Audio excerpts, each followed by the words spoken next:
세계에서 가장 큰 섬나라 호주. 저는 동부해변을 따라 이번 여행을 시작합니다. 저 완전히 절벽이에요, 완전히. 오랜 세월 삶이 침식된 수직절벽. 바람이 만든 사막에서 즐거운 낭만을 즐깁니다. 여름의 절정에 있는 아름다운 항구 도시 시드니. 1억 명이 지켜보는 신년 불꽃놀이와 끝없이 펼쳐진 태평양을 마주합니다. 바다를 터전으로 살아가는 사람들과 인간과 교감하는 야생 동물들. 나이는 4살입니다, 4살. 그리고 동부해안을 가로질러 형성된 세계 최대의 산호초를 만나봅니다. 남에서 북으로 향하는 여행. 저는 3억 5천만 년의 열대우림 속에서 대자연의 속살을 찾아봅니다. 지금부터 호주 동부의 낭만 유랑이 시작됩니다.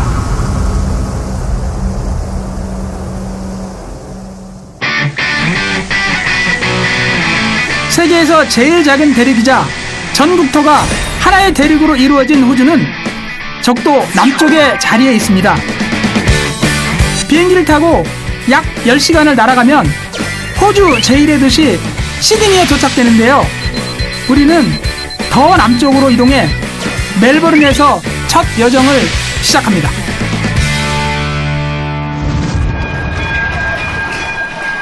빅토리아의 주도 멜버른은 호주 연방이 처음 발족했을 때 임시 수도의 역할을 했던 곳이자 영국 경제주간지가 뽑은 세계에서 제일 살기 좋은 도시 1위에 선정됐던 곳입니다. 유럽풍의 건축물과 다양한 문화가 어우러진 호주의 예술 중심지인데요. 도시를 건설할 당시 그리스와 이탈리아 등 유럽에서 온 이주민이 정착하면서 유럽풍의 문화가 형성됐다고 합니다. 이거 말이네요. 거리에서 제일 먼저 눈에 띈 건 도로 한가운데를 달리는 마차입니다.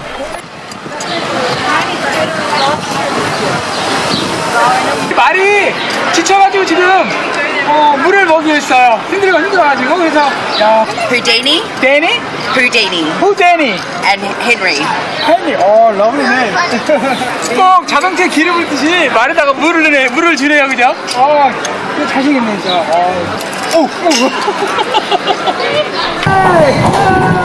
저도 마차를 타고 시내를 둘러보기로 했습니다.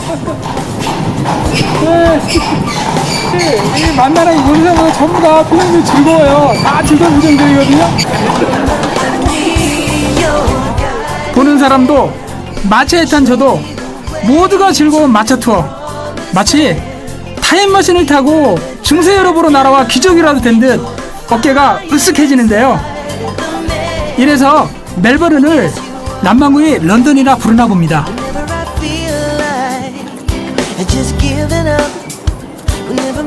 우리 이 주위에 있는 많은 마찰로들, 이 높은 빌딩가에 다 있는 현대와 과거가 하나로 이렇게 정말 같이 민글대어서 하나로 섞여서 멋진 새로운 멋있는 문화를 또 만드는 곳이 이 멜버른이라는 도시가 아닌가.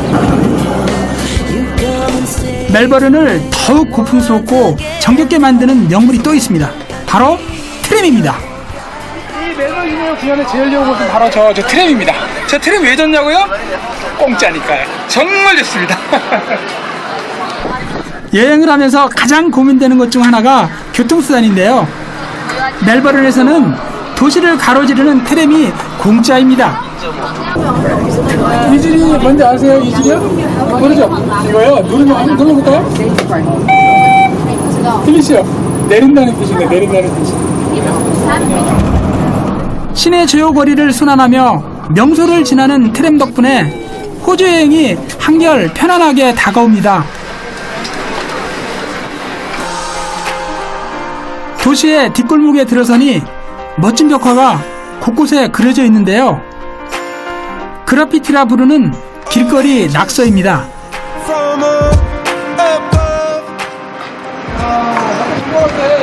하다못해 스트레이트 낙서 이렇게 되어 있네요. 예술가를 비롯해 누구나 시위 허가를 받으면 그릴 수 있다고 합니다. 미로 같은 골목에 가득 찬 위트 넘치는 벽화가 강렬한 인상을 남깁니다.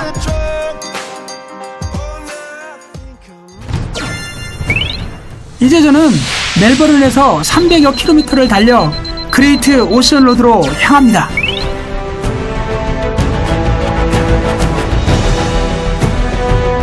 세계에서 가장 아름다운 바닷길로 꼽히는 그레이트 오션 로드는 영국 BBC가 죽기 전에 가봐야 할 곳 100곳 중 하나로 선정된 곳으로 호주 남동부 해안가를 따라 300km 가까이 이어져 있습니다. 해안절벽에 긴 해안도로를 만든 건 호주의 제1차 세계대전 참전 용사들이라고 하는데요.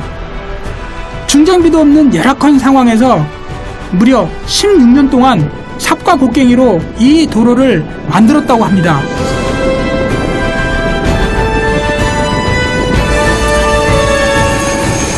저는 먼저 헬리콥터를 타고 이 바닷길을 둘러보기로 했습니다.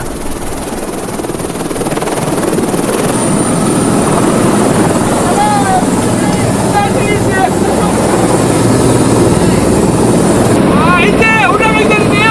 이 헬리콥터 조종하신 여자분인데 리사입니다, 리사. 와, 우! 멋진 여성 조종사와 함께 그레이트 오션 로드를 만나기 위해 하늘로 날아오릅니다.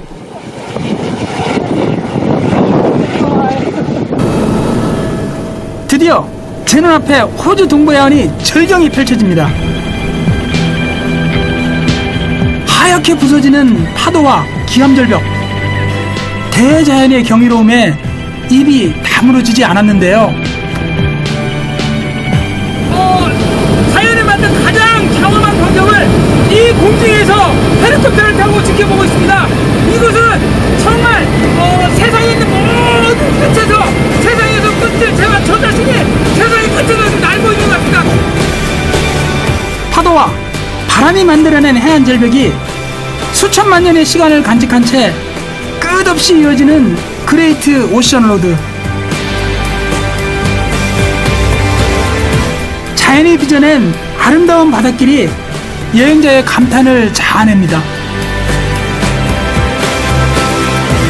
그 곁에는 바람과 파도의 침식으로 떨어져 나간 바위들이 마치 섬처럼 웅장하게 서 있습니다.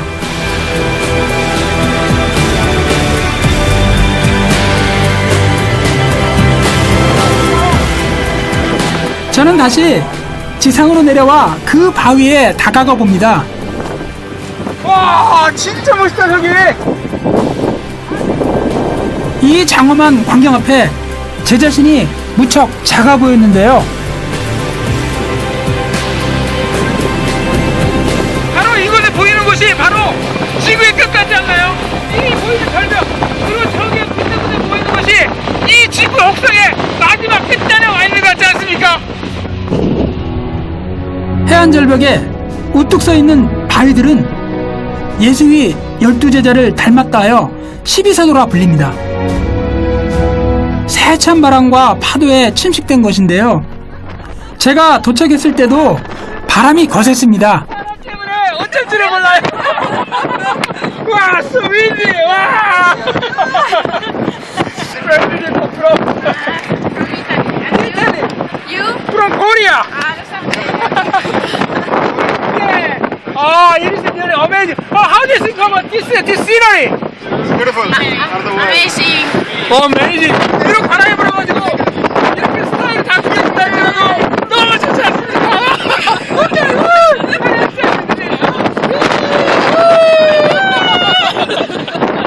진짜 바람이 정말 거세거든요.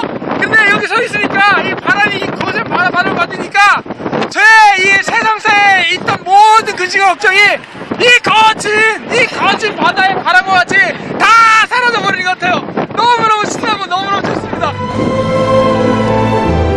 여행자의 가슴까지 시원하게 튀어주는 거친 바닷바람. 이 바람은 남극에서 불어오는 것인데요. 덕분에 그레이트 오션 로드의 절정이라 불리는 12사도 바위가 형성됐습니다. 하지만 아쉽게도 파도에 의해 점점 사라지고 있습니다. 지금은 4개가 침식되어 8개만 남아있는 상태입니다. 참으로 안타까운 일입니다. 하지만 보십시오. 여기도 보면 예전에는 아치였을 것인데 아치였던 것이 거대한 바람과 그리고 이 거친 파도에 무너졌듯이 나중에도 이 모든 이 바위들도 이 암석들도 언젠가는 파도에 휩쓸려서 없어질 것 같습니다. 위쪽은 바람에, 아래쪽은 파도에 꺾여서 균형을 잃어가는 바위들. 실제로 퇴직층이 매년 2cm씩 줄어들고 있다고 합니다. 유난히 거친 동부해안의 파도는 또 하나의 명소를 만들었습니다. 로드 아크 고지라고 부르는 해안 계곡입니다. 1878년 이곳 바다에서 영국 이민선 로드 아크가 침몰됐다고 합니다. 당시에 50여 명이 탄 배가 이곳에서 난파되었을 때 남자 하나, 여자 하나, 이 2명이 딱 생존했었는데요. 여자는 영국으로 다시 돌아가고 남자는 이곳의 원주민, 아름다운 원주민 아가씨를 만나서 살았다는 그러한 일화가 있는 곳입니다. 남녀 한 쌍이 파도에 실려와 극적으로 살아난 해안 계곡. 그런데 그 계곡 안에서 동굴 하나를 발견했습니다. 파도에 깎인 암석들이 기이한 형태를 띠고 있는 해식 동굴. 협곡과 해변, 동굴 속을 거닐다 보니 마치 무인도를 탐험하는 기분이 들었습니다. 아마도 이 동굴이 남편을 사랑하던 두 남자 여자가 구출되어서 살았던 곳이 아닌가 그렇게 생각이 됩니다. 이 동굴에서 그들이 어떻게 살았을지 상상해봅니다.